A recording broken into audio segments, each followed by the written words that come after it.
Hello everyone. Aham muktada Kanglei Online biyeng biriba mayam punama putara nokcheri.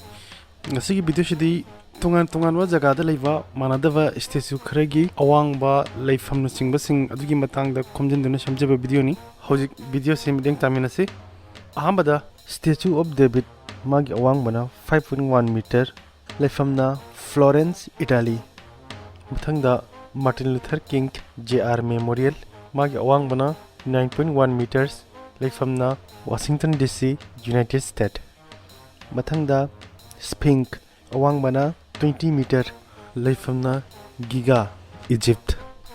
Mathang da Tiantan Buddha awang bana 34 meter leifam na Hong Kong, China. Mathang da Adiyogi Shiva awang bana 34 meter mafam na Tamil Nadu, India da leiba. Mathang da Shiva of Murudeshwar awang bana 37.5 meter leifam na Murdeshwar, India da. Mathang da Christ the Redeemer awang bana 38 meter mafam na Rio de Janeiro, Brazil da leiba. Mathang da Wat Photikian Phut Thaktham awang bana 39 meter mafam na Kota Bharu, Malaysia da leiba. Mathang da Cristo de la Concordia awang bana 40 meters leifam na Cochabamba, Bolivia da leiba. Mathang da Atruk Marks awang bana 42 meter leifam na Izmir, Turkey da leiba.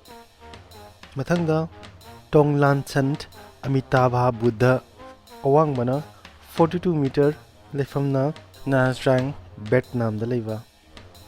Mathang da Confucius awang bana 72 meters leifam na Khufu, China.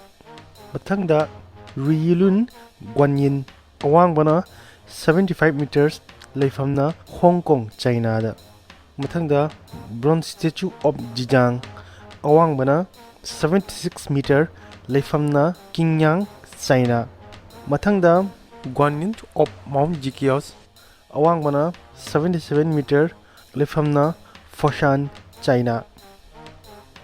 Mathang da The Motherland Calls awang bana 85 meters leifam na Volgograd, Russia da. Mathang da The Great Buddha awang bana 92 meters leifam na Phaichanchin, Thailand. Mathang da Statue of Liberty awang bana 93 meters leifam na New York, USA. Mathang da Ushiku Buddha awang bana 95 meter leifam na Ushiku, Japan. Mathang da Motherland Monument awang bana 102 meters leifam na Kiev, Ukraine. Mathang da Guanyin of Nanshan awang bana 108 meter leifam na Halnan, China. Mathang da Lekyun Shakya awang bana 115 meters leifam na Monewa, Myanmar. Mathang da Spring Temple Buddha awang bana 128 meters leifam na Henan, China. Jaga iroi loibada Statue of Unity awang bana 182 meters leifam na Gujarat, India.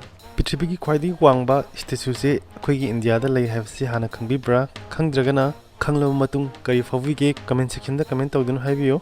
Matang sida ai video solution jage asigungba interesting oiba khangjin bada kana ba video sing makhata na pudun lakchaki ge adu fawgidi kaina na ya thangni jeri. Thanks for watching.